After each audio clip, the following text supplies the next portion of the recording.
Welcome back, health students. I'm going to try this again. I did one installment of this particular PowerPoint presentation and it didn't work out for me, so I got to start all over. It was about 15 minutes long and I made a boo-boo, and now it's time to start over. So that's all right. I do it 5 times a day anyways, so I don't mind talking about it again. But we're going to go through lesson 10.3, healthy food guidelines.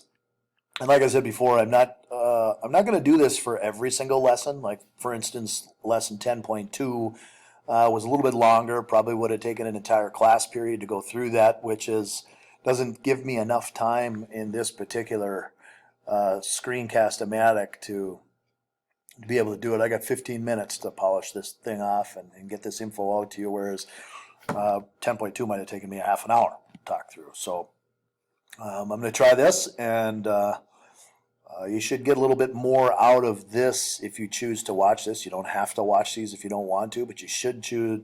Should you choose to watch these, you might get a little snidbit from here, from me, some of the things that I kind of throw in there like I would do if I were talking in class, than what you would get if you just read through the PowerPoint on your own. But your choice if you choose to watch these or if you choose to just read through by yourself, it's up to you.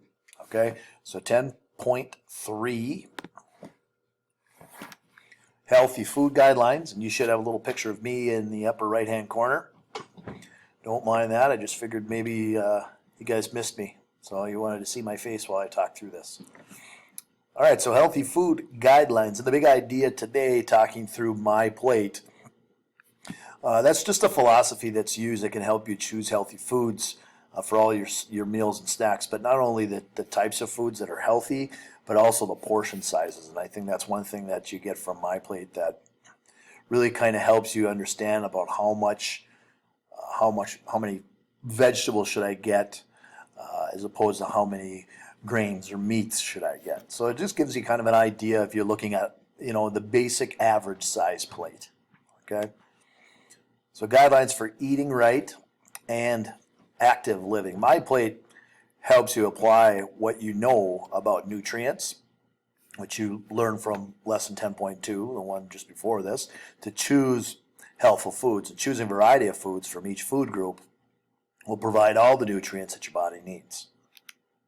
Okay, and the Dietary Guidelines of America provide the science-based advice for healthful eating and information on the importance of active living as well, too. So like I said, Dietary Guidelines for Americans, a set of recommendations about smart eating and physical activity for all Americans. So when you talk about dietary guidelines, these are recommended so that you can have a good balance between eating healthy as well as being physically active. We all know that there's certain types of diets that are out there, whether it be the keto diet or the Atkins diet, or other diets that are restricting you from eating certain things. For instance, if you're in the keto diet, what they're trying to get you to do is stop eating carbohydrates and stop using carbohydrates as your main source of energy, for you to eat those types of foods and cut that out completely so that your body doesn't use carbs as energy anymore.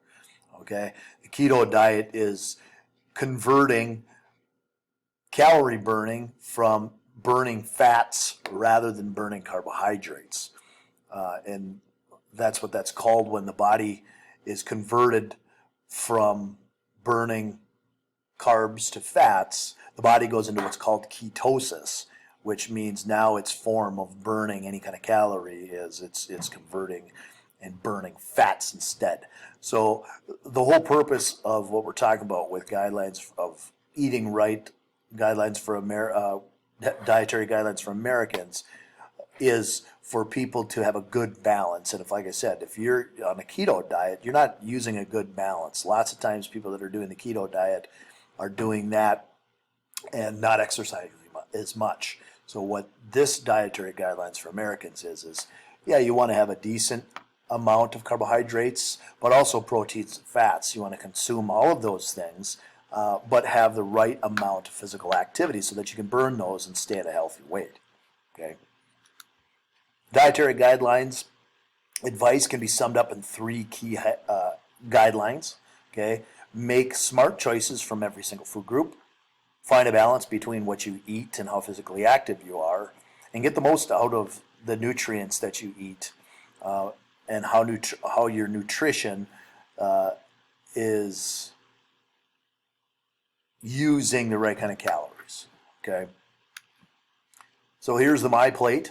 Okay, and it just shows you all the different areas here. You've got a smaller area there for dairy. You've got your fruits, grains, vegetables, and proteins. You can see that your fruits and proteins are typically close to about the same amount, okay? But you get more of a portion size when it comes to vegetables and more of a portion size when it gets to grains. And we'll explain that a little bit as to what kind of grains you should be having. Okay, so those are your 5 food groups. Okay, MyPlate, we tend to use this to create healthy meal plans with foods from all 5 food groups. And they used to talk about My Pyramid and have converted now to the philosophy of MyPlate. Okay, and MyPlate is just an interactive guide to healthful eating habits as well as healthy living and active living.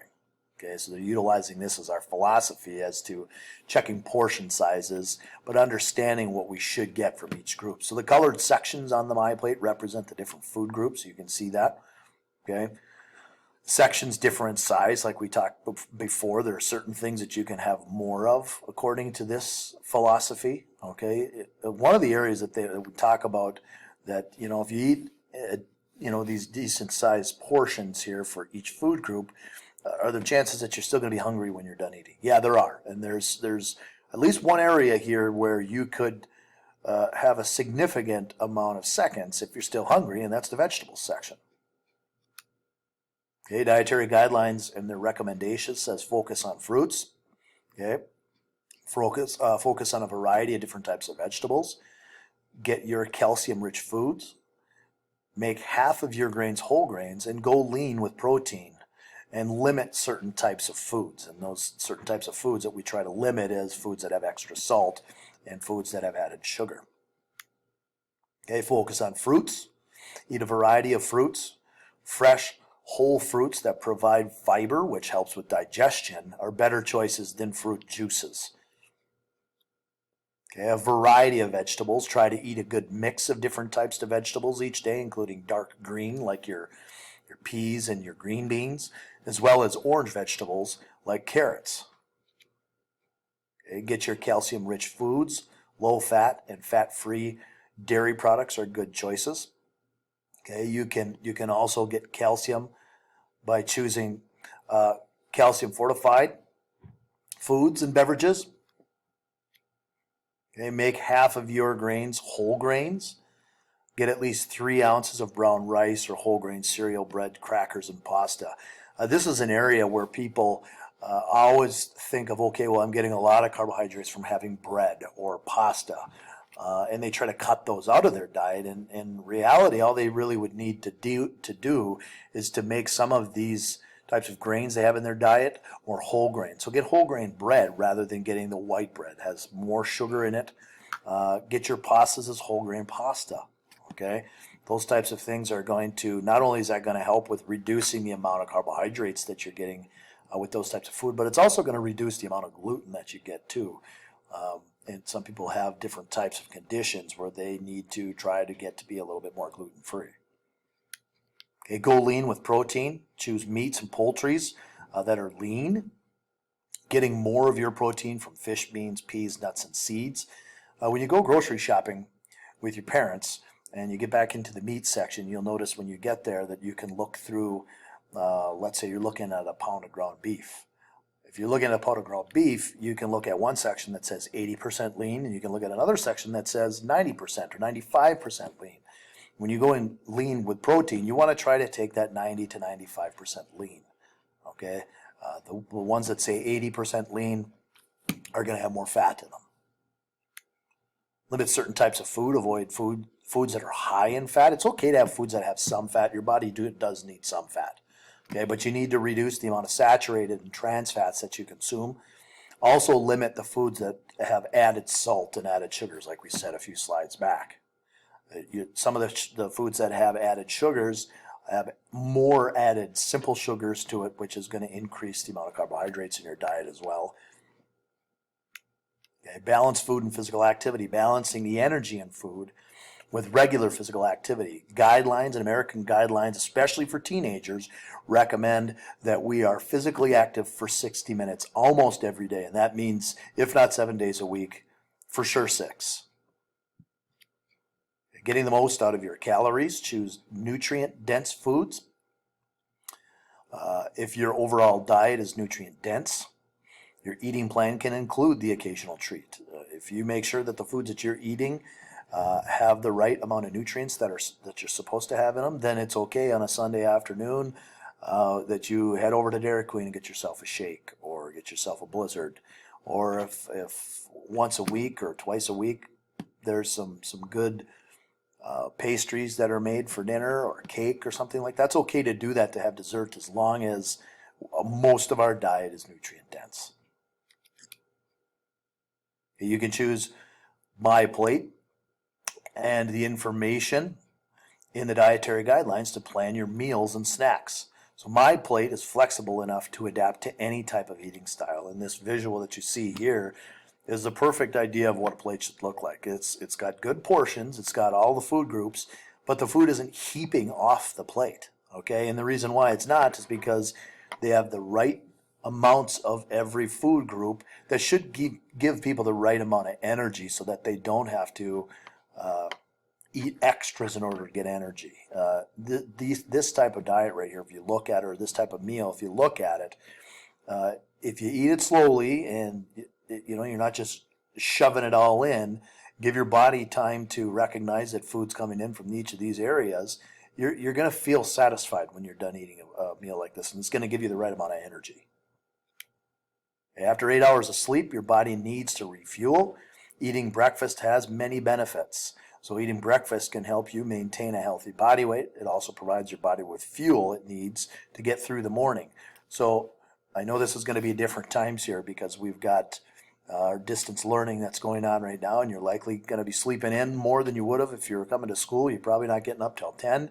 But understand, no matter what time you get up in the morning, that your body needs food in order for it to ignite and start up its metabolism. It's like pouring gas on a fire. It's not going to burn at a faster rate unless it gets fuel. And same with your body. It's not going to start burning at a faster rate. Your metabolism's not going to burn calories at a faster rate unless it gets its fuel that it needs. And that's that meal in the morning. That's why they say breakfast is the most important meal of the day, because it starts your metabolism doing its job that it's supposed to do. Choose foods that are healthful when you need to snack, and sometimes we have that urge to snack, but go to fresh fruits, go to vegetables, string cheese, unsalted nuts, popcorn, fat-free yogurt or breadsticks. It's not always go dig for the Doritos or go dig for the chocolate-filled granola bar or whatever it might be. Go to things that actually have some nutrients that your body can utilize throughout the course of the day. Eat right when you eat out, and that's sometimes the most difficult part, is the portion sizes. In the United States, when people go out to eat, those portion sizes are ridiculously huge. Don't be afraid to eat some of that. Pack it up into a take-home container and take some of it home and eat it for another meal. You do not have to be part of the clean plate club every single time you go out to eat. You can take food home with you. Pay attention to how the food is prepared. You can ask questions when you're there. Maybe you don't need to deep fry things. Maybe you can make sure that things are baked or broiled rather than having deep fried chicken or things like that. Okay, and don't be afraid if you're going out to eat. It's fine to go out a couple of times a week, but if you eat the right portions or you get the right kind of foods, maybe you got that cheeseburger you really wanted, but you don't need the French fries to go with it. Ask them if you can get fresh vegetables or fruit instead of getting the French fries.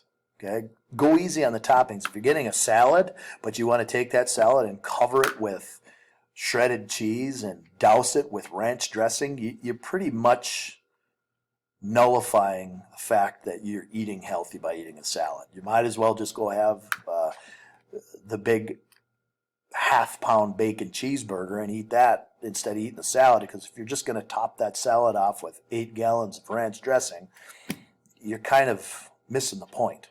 Okay, so go easy on the toppings and avoid drinking your calories. And when I go out to eat, I try not to drink pop when I go out to eat. I drink water.